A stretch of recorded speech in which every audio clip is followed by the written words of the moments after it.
You must know. Surely you must know it was all for you. I'm Steph. And I'm Ange. We're Nerdazons.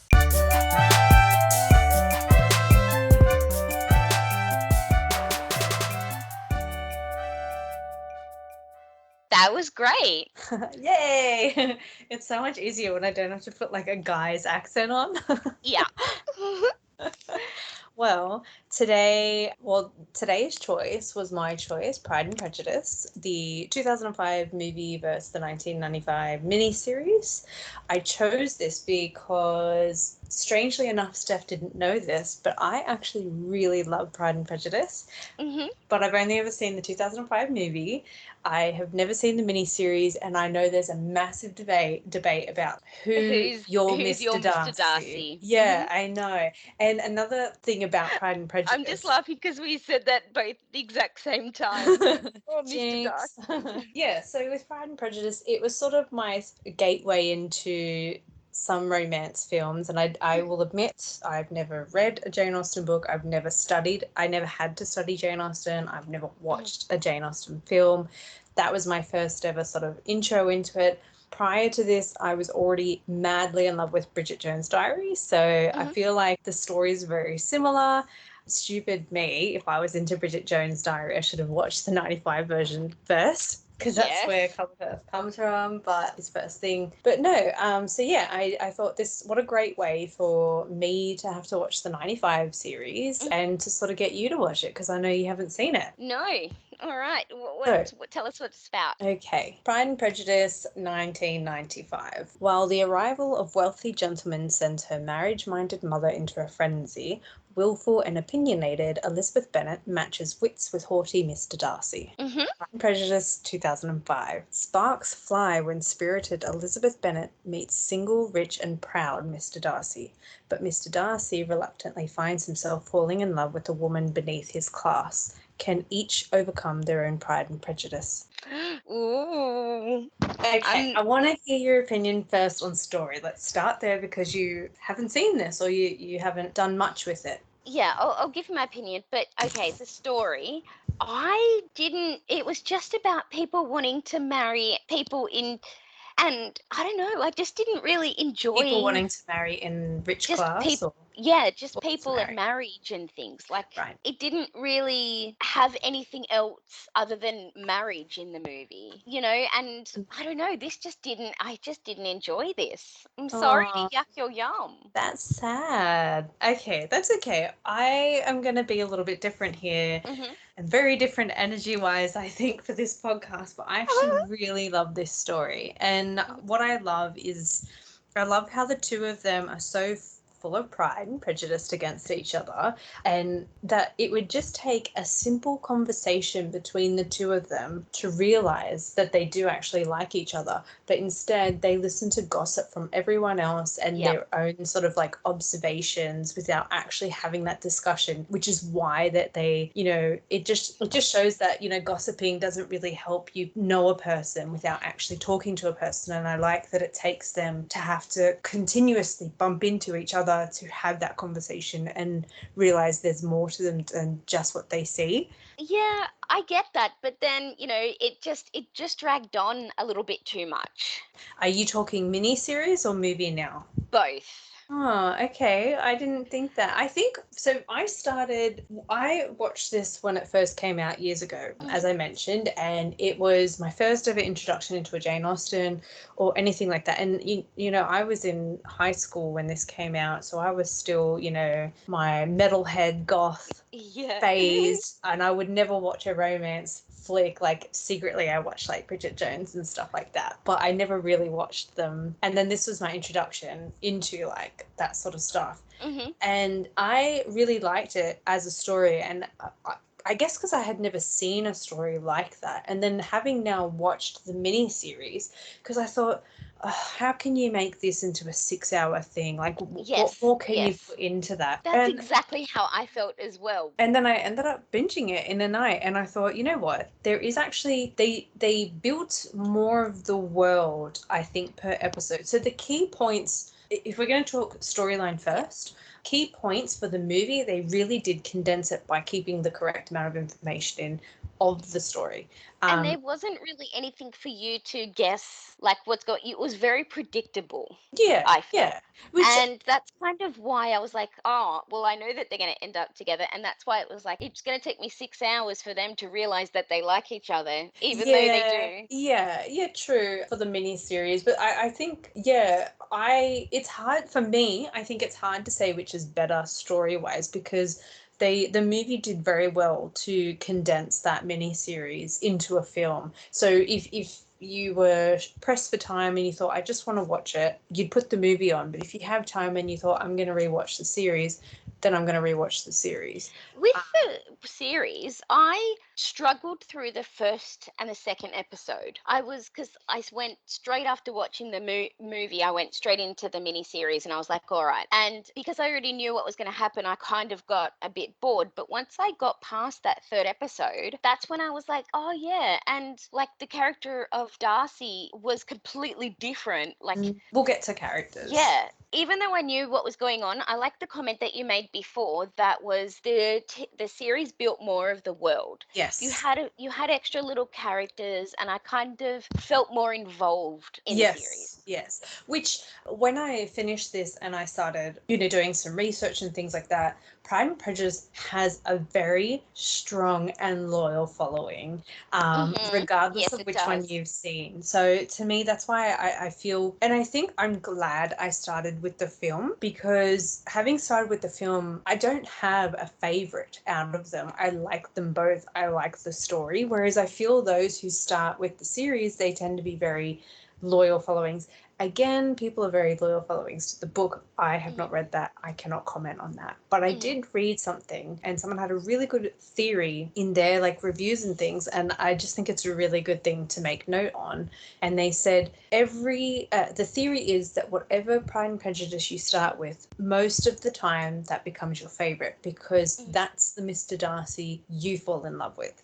And I Hmm. thought, yeah, that's pretty true. And then to build on that theory, they also said every 10 years or so, or 15, there is always another version of Pride and Prejudice to let the next generation of girls have their version of Mr. Darcy. Hmm. So it's a forever, and I didn't realize how many versions there were of this until I There's like started. 14. Yeah, so I mean, it's absolutely true. And well, we're overdue for it for the next one. Well, there was Pride and Prejudice and Zombies, but I don't know if that counts. But it is true, like every 10, 15 years, there's another version of it. So it's hard when there's so many versions and it's being remade so frequently. It's hard to say which is the best out of all of them.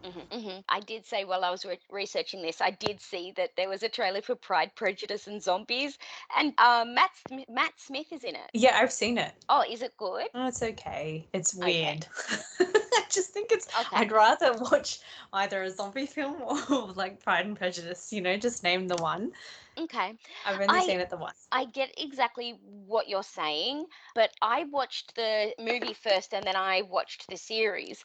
But I felt like the series grew on me. I did say I didn't like it, but I didn't enjoy the first one. But the series, it genuinely, the story grew on me, the characters grew on me because I had more time to be introduced to them. Yeah, that's absolutely true. And I think most people prefer the series anyway because the series is the most aligned to the book from what I've read. Hmm. Again, I can't comment. I have not read it. It is on my Neither to have read I. list. I'm making an effort this year of reading more and trying to listen to more audiobooks at the same time. Hmm. So I'll add that to my list. Yeah, I mean, there are many reasons why I like the movie. I feel now, having watched both of them, I just feel like the series has expanded the film even more for me Hmm. because the film was the only one I'd ever really read or watched. So it's built the story even more for me that I like it even more. But I'll get to the end with what I like. Should we move on to the main bulk of it, the characters? Yes. Yes. Can we go straight into Mr. Darcy? Oh, absolutely. So with the first, like I said, I watched the movie first, and Matthew McFadden, Mr. Darcy. I did not like him at all. I felt like he was on another level to Keira Knightley. I don't know, he was coming across as I don't want to talk to you, like go away kind of thing, and she was, I don't know, I just felt like she was on a whole nother level to him. But I felt like he had no facial expressions, and I don't know, he just irked me. Whereas Colin Firth, I'm gonna say he's my Mr. Darcy. I thought he played it so well. And yes, he was shy, but he didn't come across as awkward. Yeah, interesting. That's a good point as well. I am again, I'm just a little biased here. I liked both. Mhm. I think because having watched a lot of Colin Firth films prior to watching this one, which, fun fact, this was his sort of like big break, the Pride and Prejudice That's what I films. thought. I was thinking to myself, I wonder if this is his first movie. Yeah, it was, and he was in his mid-30s. So I think, from what I was reading, he'd worked with the director on something, and they tried to get him many, many times, and he just never felt that he was right, and then he eventually accepted the role, bringing Oh, that's us awesome. to the world, Colin Firth. So, and to get that in your sort of like mid-30s is pretty impressive as well. Mm-hmm. To me, yeah, having watched a lot of his films already, I just feel like I was watching Colin Firth in most of his films, especially when he's that businessman, or like even in Bridget Jones' Diaries, Yeah, I Mark got very Bridget Darcy. Jones's Diaries feel, but Yeah, I which liked I'm him in that. pretty sure he was specifically cast for that role in Bridget Because Jones' of that. Diaries. Yeah.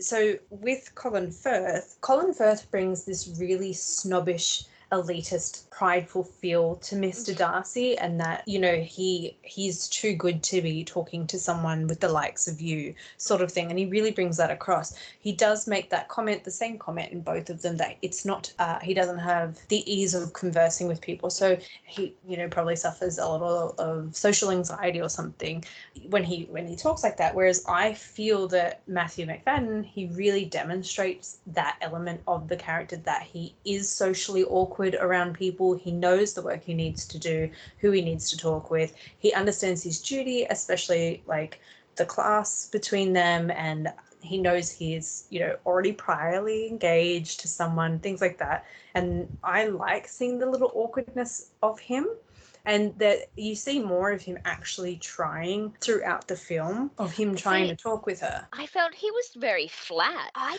see that at all. I saw he was just, I don't know, he felt like, I felt like he didn't care for that role. I didn't see that. I didn't get that vibe. If anything, bringing a softer side to Mr. Darcy than what Colin Firth did. I feel that when the random first proposal comes through, it's more believable from him than it is Colin Firth when he just comes through the door and he's like, I love you, I always have. Whereas there was a bit more emotion with Matthew McFadden, and it's like, you look tortured. You actually look like you've been I fighting have to this. say that yes, the first proposals, the movie wins, Yeah. They but just brought different. because it really was, will you marry me? I love you. Okay, bye. Yeah, and it's like I didn't believe that. But then again, I don't know if that's what they were meant to do in the book. But I feel that between the two, I feel like they've almost like taken the characters but gone in opposite directions. Yeah, that's absolutely. Like, of Mr. Darcy, I mean, like that Hmm. they've gone for two completely different Yeah, feels. But yeah. I don't know, I didn't mind at all. And when another thing that I did make mention to in the original, when they were doing the house tour, she said, oh, he's very lovely, never heard him say a bad word, things like that. And he looks like such a rude person, Colin Firth, in that one. Whereas when you see in the movie, and I don't know if it's because it's maybe the camera portrayal, as the viewer, you're meant to feel a bit different, and you see that side of him that the original one didn't. So you get that Hmm. like opening eye to be able to see like his whole personality. But it seems believable that he is nice to the servants, whereas in the first one, it just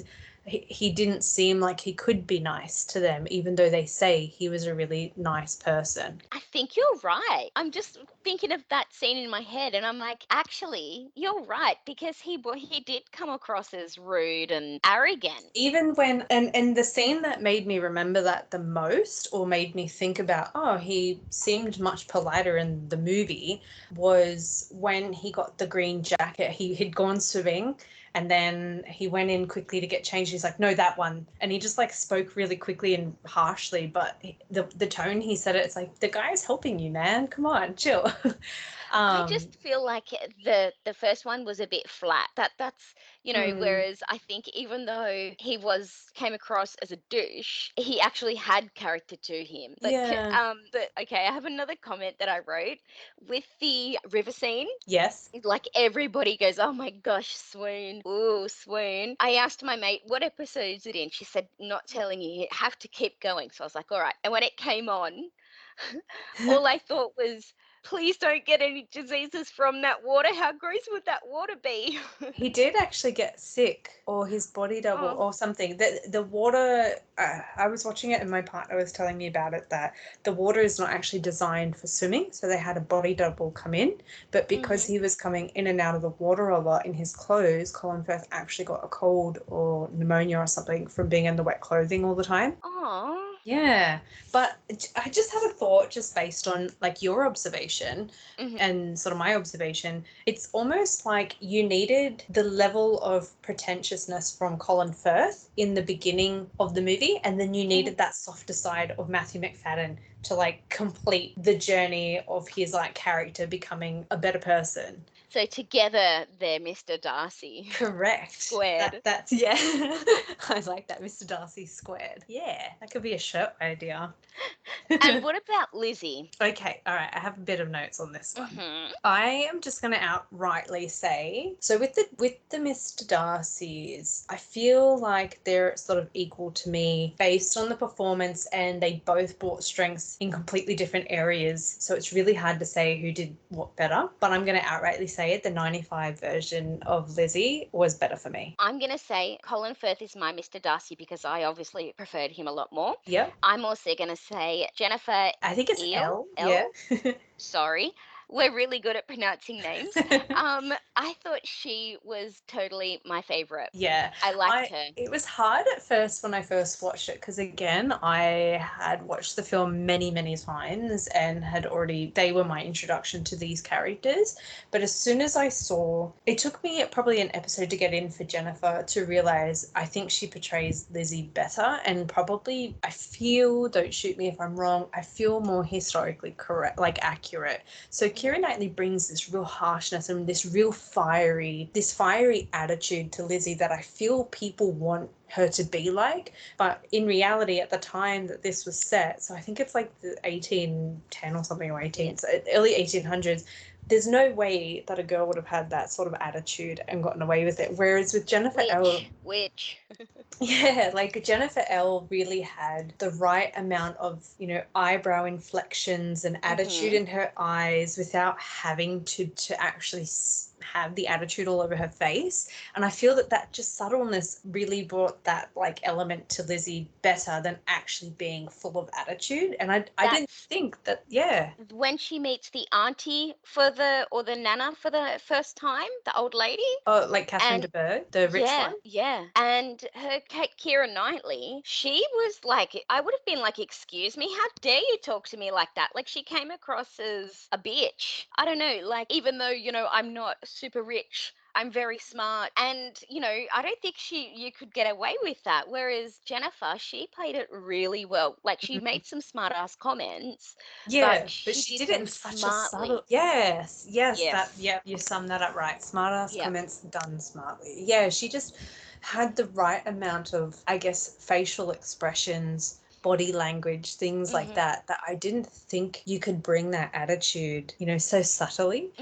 Yeah, I definitely think Jennifer did that one better than Keira did. I agree with you. Like, it did take a couple of episodes for me to actually like her, but when I did, I loved her. Yeah, I did too. I didn't realize, I thought, when I went into this, and I'm going to be completely honest, I thought the movie's going to win. There's no way it could trump that.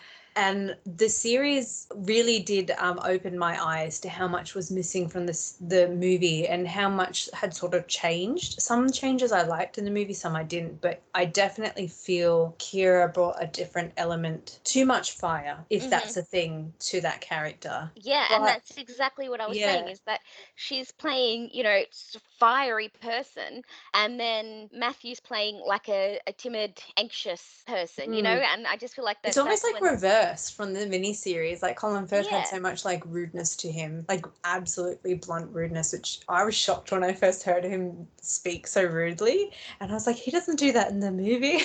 And they're so different. Yeah. Yes.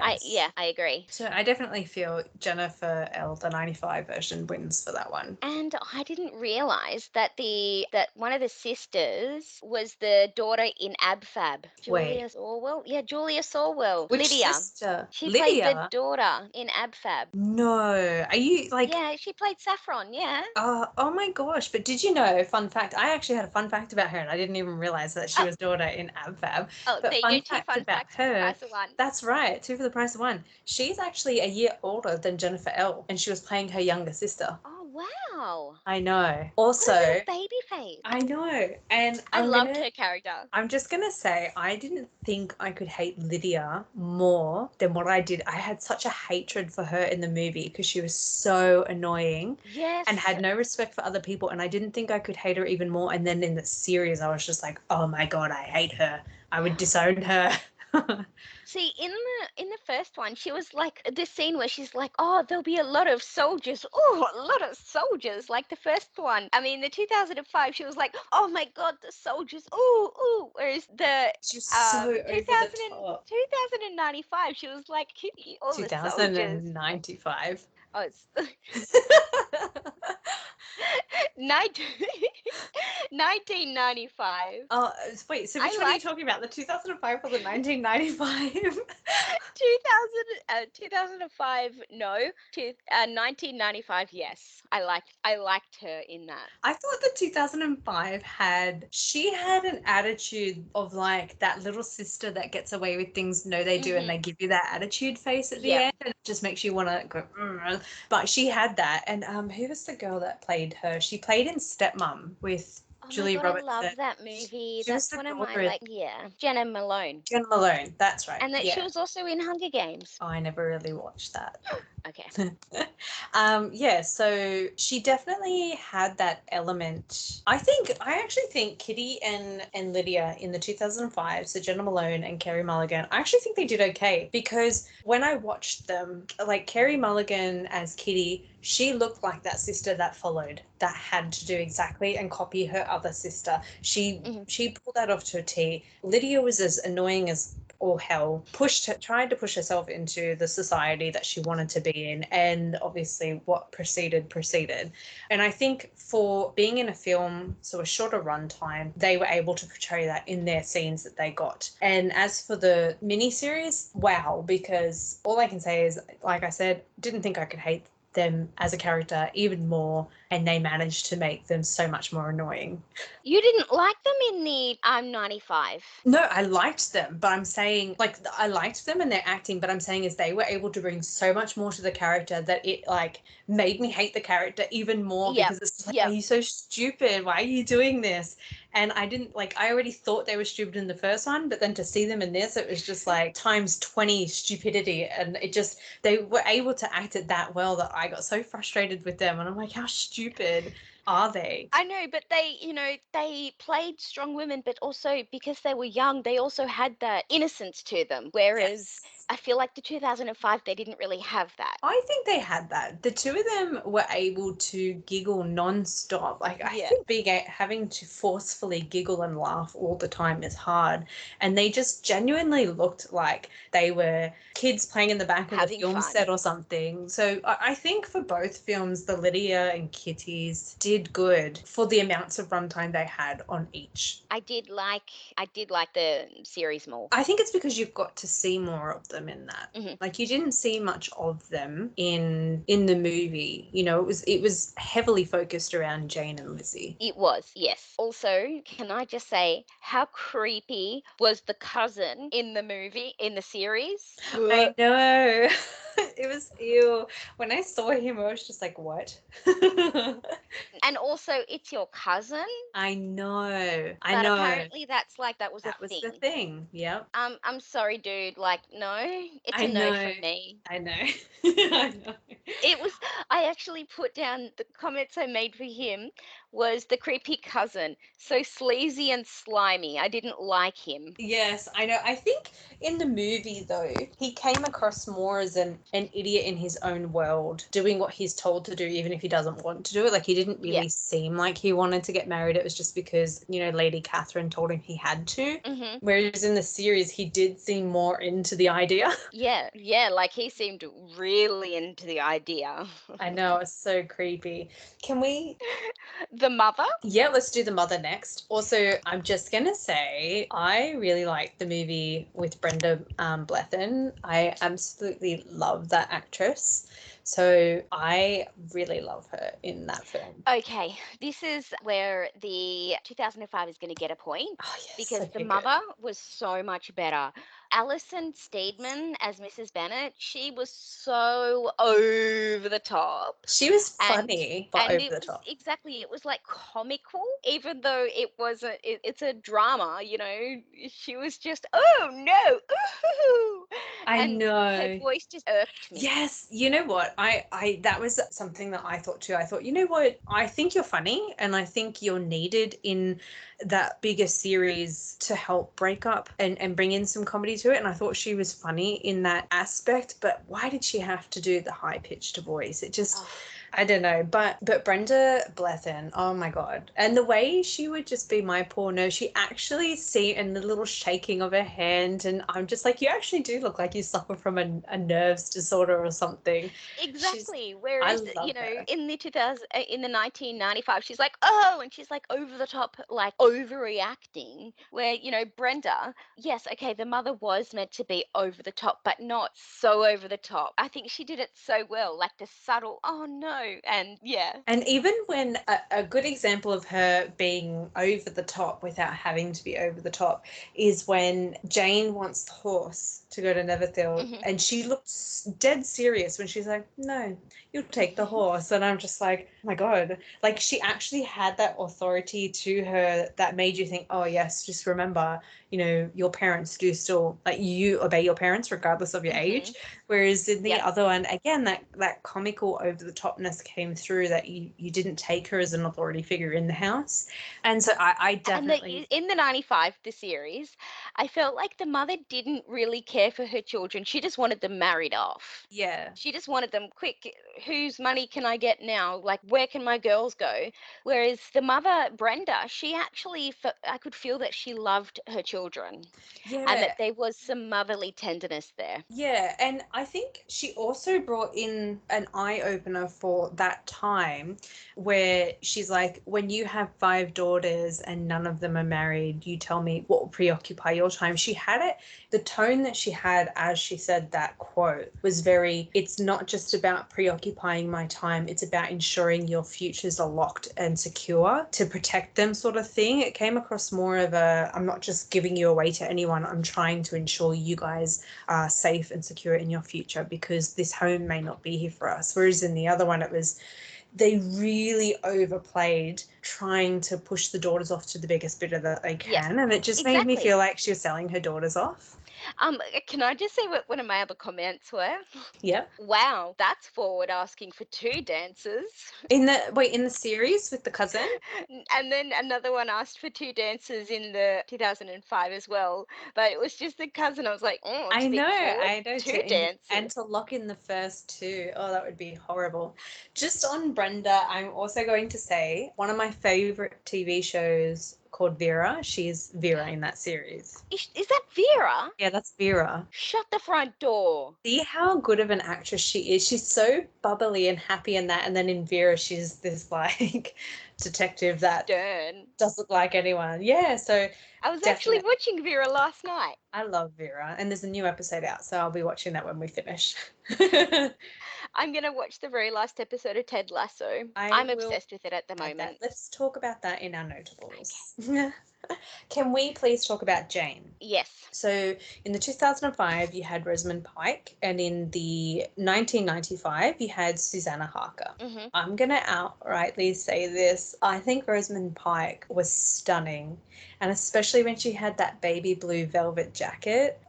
We'll talk about that in costume design, but she just looked a picture that when they keep saying she was so beautiful and was blessed with these looks, I believed it. Absolutely. I didn't get that vibe in the original. And I felt like the relationship between her and Lizzie was more realistic as well. Yes. Like they were sisters, they were like ride or die with each other. Yeah. Whereas I don't know, in the 95 they had that there, but it wasn't as believable. Yeah, and I think it was also a different dynamic. I feel for Lizzie and Jane, when it was made, really came out and shone through. So the 90s fashion and style and the way you spoke and things like that really shone it made it more classic, and then you can see the more modernization of it.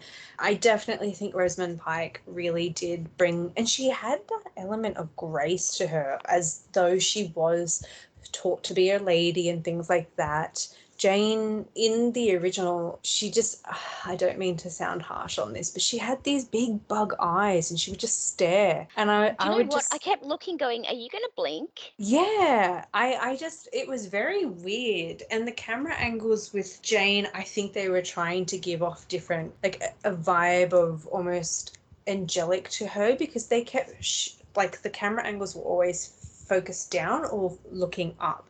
So I didn't know if it was to make you feel like, oh, she's just this air of grace or something, but it felt off. It was always her either sitting down and we were staring down at her, or vice versa, and it just didn't come across that way to me. And she didn't have as many lines and things in it, and you couldn't see processing she on wasn't her as face. likable. No, she wasn't. So I definitely think Rosamund Pike wins that one. And what about the dad? So Benjamin Withrow as And Mr. Bennett Donald Sutherland. and Donald Sutherland. That is an interesting one, and I feel this character's hard to rank because in the 2005 they seem to have almost changed the status financially of what the Bennetts are. So he was that farmer that had to work, but it also brought like a sense of homeliness to him, and contentness to just sort of work around on his farm and stuff like that. But it makes you seem like you're from a lower class compared to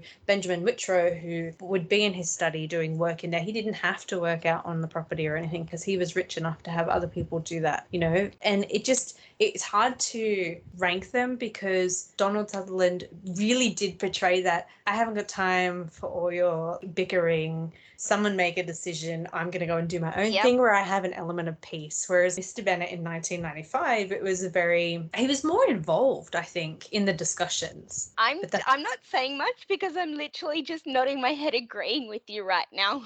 Yeah, it's hard to rank them when their statuses have changed. So it's hard to rank them as the same person. What do you think of that they did change the statuses of them? I don't feel like it was needed. I don't feel like it was needed, but I don't feel like it ruined the story either. If anything, I think maybe for younger generation with the modern film, it really does demonstrate there is a class difference between Mr. Darcy and Elizabeth Bennet, and it shows them that. And especially when they come to the country, I do with air quotation marks, and they go to like the town hall dance and things like that to make it seem like, oh, we're really in the country now. Oh my God. And it really, I think by changing that status, it just helps portray that without having to do much to the script or anything. You can do it all in the set and the costume design, and it saves a lot of time and space in a film. And that's right. So it did, because they did only have a certain amount of time for the movie, and that, that was a quick. It was an easy way to summarize that without having to add to the screenplay. Perfect. Don't even add my comment. Put that in there. No, I just felt nervous about talking about this one. Don't be nervous. Everyone has their own opinions. I like doing this podcast because you help me see things that I don't like, and I help you see things that you wouldn't like, because you're looking at it through somebody else's lens, not just your own lens. And that's why I like doing this. Awesome. Love it. Okay, the dad. Yeah, so with the dad, I don't know, but I do have one comment that I have to say. You know, when Keira Knightley kisses him at the end, when he's like, go and be happy, the size of his head to her head was huge. I looked at and I'm like, oh my God, your head took the whole screen. Steph has a mouthful of water right now, and she's trying so hard not to laugh and spit it everywhere. I was trying not really hard not to do a spit take. I don't know why. I just noticed that his head took the whole screen. That was one of my notes as well. But I think he genuinely showed a connection to his daughters. Whereas in the other one, I think he has that sense of, I've got to marry you off. You won't get this. This all goes to your cousin, sort of thing. And that, I guess, I don't know, what do you call it? Like the standard for families back then. It shone through in the 95 one. But I liked seeing that connection he had with Lizzie, because they were supposed to be really close. And you could see that in the movie. And that you could tell that in the 95 one, that the mum and dad did love each other. Yes. Whereas I saw that in the other one too, especially when they were laying in bed and Brenda Blythe was just like when they were giggling and talking, and I'm like, that's so cute that you guys are all, at the end of the day you go and chat and talk like that. Yeah, I guess. A question for you. The Mr. Wickham and Mr. Darcy story, what do you think how that changed? Again, as I mentioned earlier in the episode, the series really just expanded on it. So you knew it was bad. Yeah, but I didn't realize how bad it was until you watch the series, and it's like, whoa, okay, it makes me hate you even more as a character. Yeah. And then for her to turn around and go, I don't know if he's lying or not. Sorry, bitch, please. But it makes you understand gossip. Yeah, it brings you back to that whole dynamic that I was talking about from Elizabeth and Darcy at the beginning, and the story of why I liked it is because they listened to other people. They didn't actually have that conversation themselves. So of course she was going to believe Mr. Wickham because he appeared really nice to her and he appeared really rude. I'm going to blow my own mind. I realized I think I like the series more because it does expand and it gives you more of a background, and I think I like it because I didn't like the other one because it was so condensed and it felt like, oh my gosh, it was beautiful. I can't wait to talk about that. But it was just felt a bit rushed. You know what? I completely agree with you there. And it wasn't until I think I was like episode 4 or 5 into the series, I sat back and I sort of reflected and I thought, I didn't think that the series I would like more than the movie.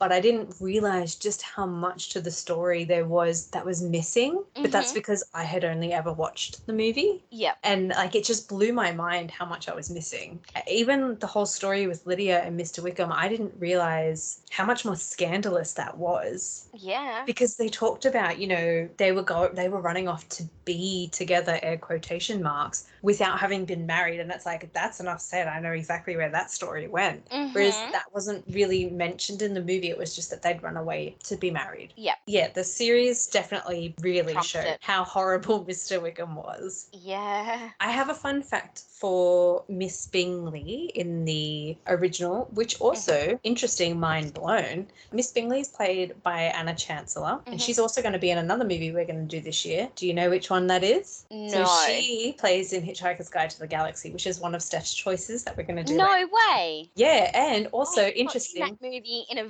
very long time, so I'm very excited. She's excited. The one that follows the celebrity guy and really likes him? I think I remember. I have not seen them. I haven't seen it in a long time either. Yeah. I haven't seen it about 20 years. But she also is in The Watch. Who is she in The Watch? She was the politician lady, or the lady that the captain would go and see her.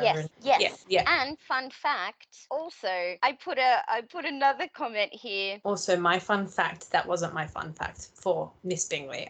Since you're looking for your fun fact, I'm just going to finish off my original fun fact. Sorry. But Anna Chancellor is actually a direct descendant of Jane Austen. How? I think it's to do with her brother or something. I'm not sure. I don't know if it was Jane Austen's brother. Anyway, it's there. She is a direct descendant through like one of the brothers. That's awesome. Yeah. Anyway, don't ask me to note the family tree. I just made note that she was a descendant of her. My comment was, wait, what? Harriet Jones is in this film. Oh yes, my and I was like, partner we was get watching it with me, and he was just like, "Oh, hey, Harriet Jones." That's so funny. Do you want to move on to some of our other topics? Yeah. Oh, actually, before we move on, another fun fact. Did you know that Colin Firth and Jennifer L dated when they were filming this? Did they? So they only started dating after they'd met on set, I think. But that felt, like I said at the beginning, they felt more realistic. Because they were dating. Yeah. Okay, let's move on to all of our other miscellaneous. So set, costumes, prosthetics, effects, CGI, etc. Fun fact for you. We're all full of fun facts this episode. I know. One of the girls was pregnant during that was Jane. So there you go. Susan Harkner was pregnant during that film, and I like the fact that the costumes actually had it cut just under the breast. Yes. And then it would just flowed. Okay, let's move on to it. Since we're talking about it, let's talk about costumes. Yes. So the movie actually changed slightly. I was reading that he shifted the time to the late 1790s, even though the book was set in like 1810 or 1819 or something, because the director didn't like the style of the high waist at the time. However, that didn't really do much to the clothing because it was sort of that style still, and they still had the high-waisted.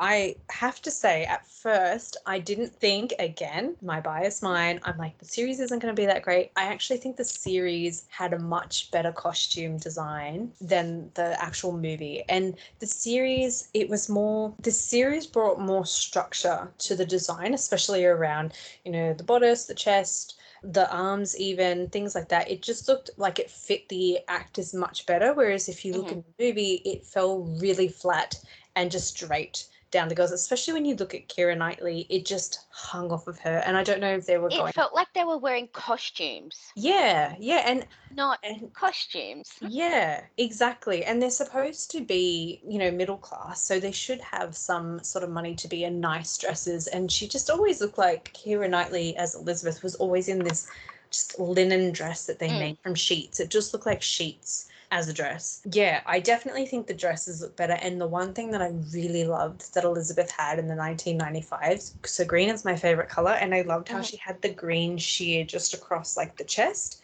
and then the legs went over it and the rest was white. And I'm like, oh, that's so pretty.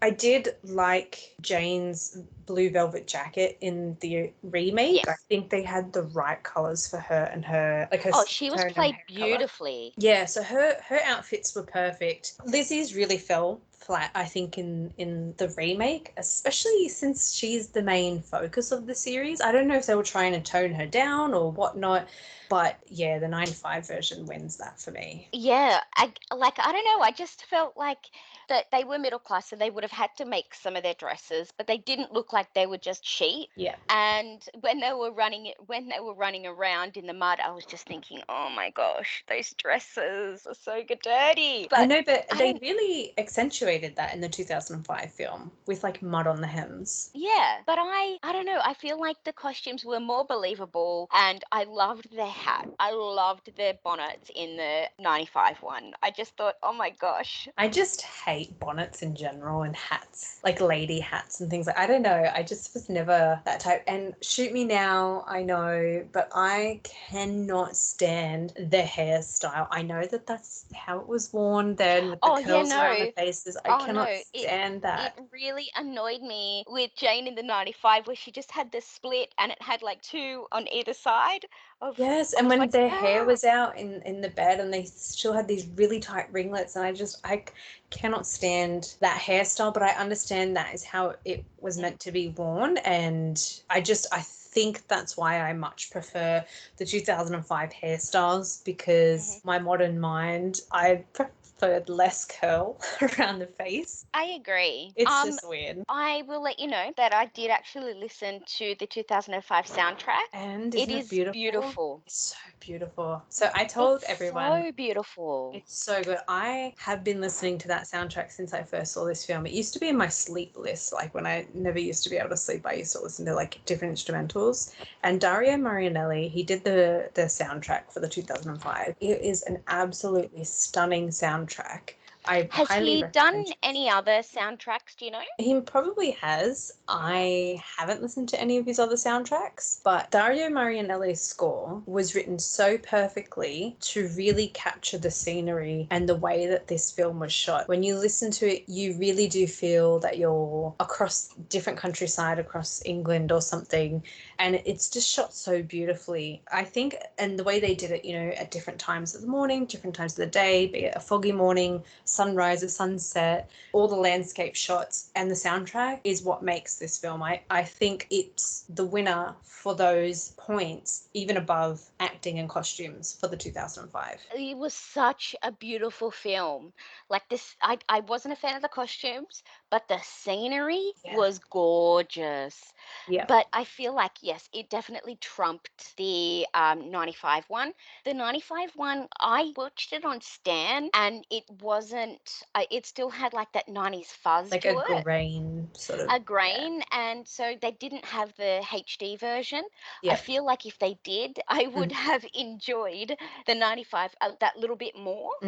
Yeah, yeah. I think for the 95 version, it really builds story for you, but for the 2005, Visually. visually stunning. Hmm. Absolutely. Yeah. So they were the two main things when I told Steph to watch the movie first, and I said just pay attention to how it's shot and the soundtrack, and it's just so beautiful. Even I'm looking at the poster now. Hmm. Even the posters look stunning because they really use natural scenery and beauty to speak for the film. Yes, I'm looking at. Yes, I agree. Also, I didn't realize that Judy Dench was in Yeah. the 2005 one. Do you know, fun fact I was reading? So Mm. many fun facts this episode. But the director actually wrote her a letter saying, pardon my language here, I think you play a bitch really well. And she did. Yeah, and she played it really great.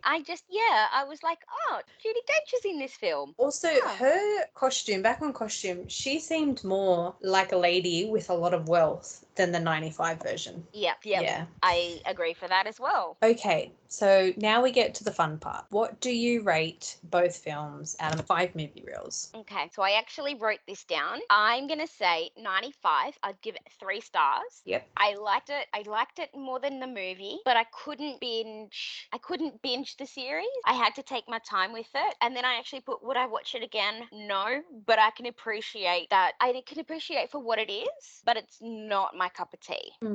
Yeah, that's fair. This series, I mean the movie, I'm going to give it 2.5. Yep. I have to give it points for the score and how gorgeously shot it is, but it's losing points because I feel like the characters were so flat and very underwhelming. Yeah, okay. So if you had have asked me before I watched the series, I would have ranked this film a 4.5 because I loved it.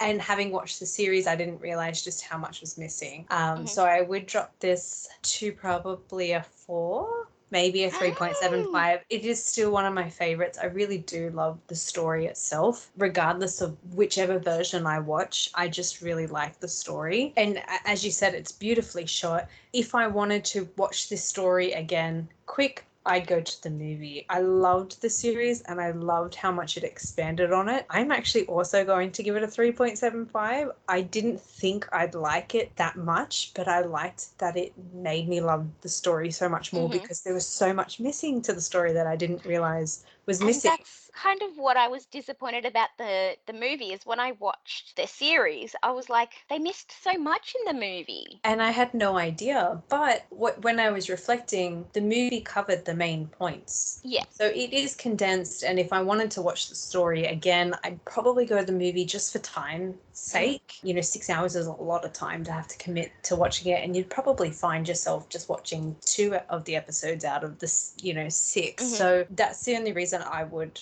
drop those points. However, I understand 6 episodes, you can fit more in it. So yeah, I'd give them both a 3 points. No, I think I said 4. No, I actually think I'm going to change my mind. I'm so sorry. I'm changing my mind. I'm going to give them both a 3.75. Oh, you're dropping the original at the 2005. Yeah, I do. Okay. Like, you made me realize there was a lot missing in this. But the series also, I liked the series. I still love this story, and it will always be one of my favorite stories. Yeah. Okay, ask me the big one. Okay, this is nerve-wracking. I'm going to say, I obviously didn't check. By the way, the score is 0-0. Just for any new listeners out there, we have a competition of who can guess the Rotten Tomatoes the most this year, and they get to pick the December episodes. So far, we're both on 0. Okay, so as I was writing my notes while I was watching the movies and the TV series, I thought to myself, okay, because it's very big fan base. Yeah. I'm gonna give, Are you going the 95 version? 95 series, I'm gonna say 92% because I did like it more than the movie and I feel like it has a cult following and I feel like people loved it. Lower. Oh. Not by much, but lower, and then I have to tell you something afterwards.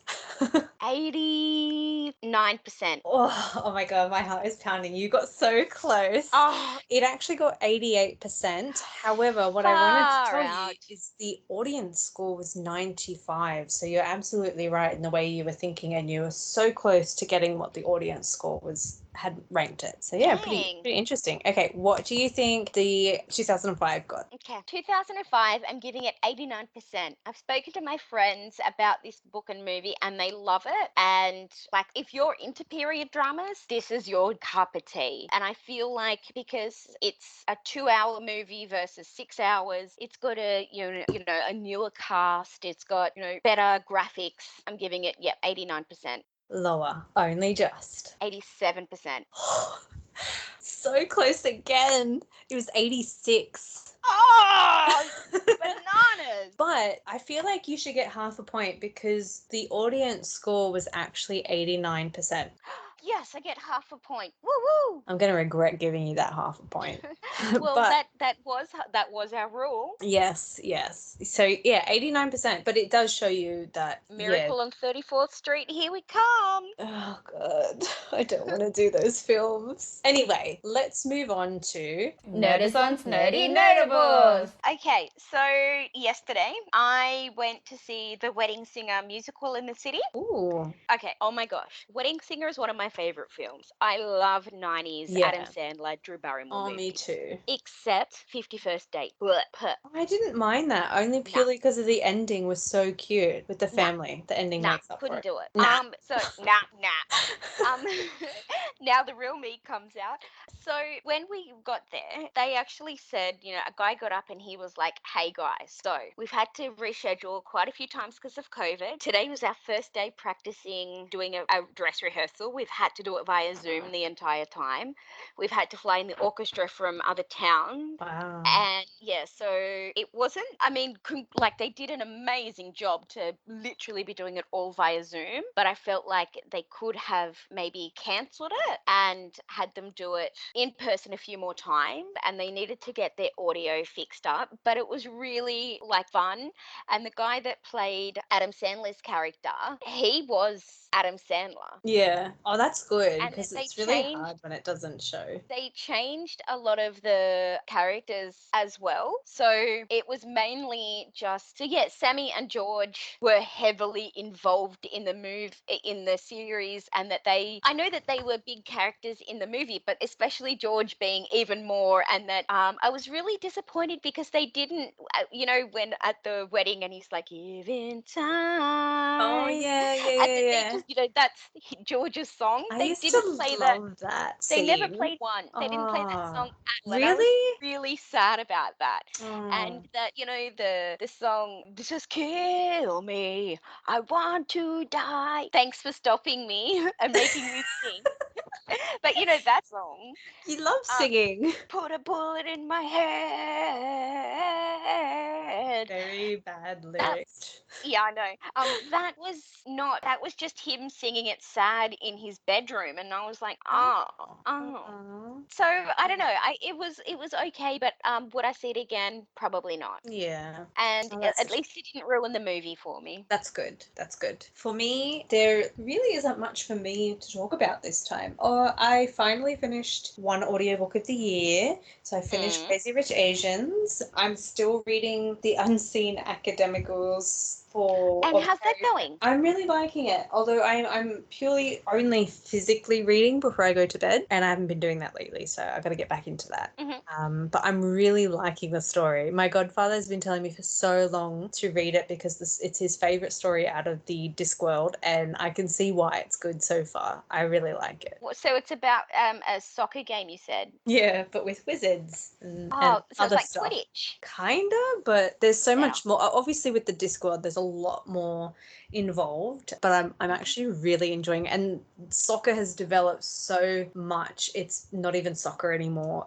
Like, you're lucky if you can see the ball at a game. That's how hectic it Wow. is. Yeah, it's really it's hard to explain. It is something you do need to read, but I'm planning to try and read much more of the Discworld that I can this time. But I've just finished Crazy Rich Asians, and I think I'm about to start the Sandman audiobook because The series is coming out. the series is coming out, but Audible also did, if you remember, during a certain time you got the book for free. Mm-hmm. And the book is actually read by a lot of different actors. So obviously my Yes, favorite, I'm excited for that. Michael Sheen, he voices Lucifer in it. I think James McAvoy does a voice in it. So a lot of different actual actors do it. So it's like an audio drama series. Well, I finished Dune, the first one. The book? And I'm and Oh. I'm halfway through Crazy Rich Asians. Yep. And I'm also reading Tall Pine Poker before I go to bed, which is one of my favorite books. What book? So it's called The Tall Pine Poker. The Tall Pine Poker. And Tall Pine Poker, and it's about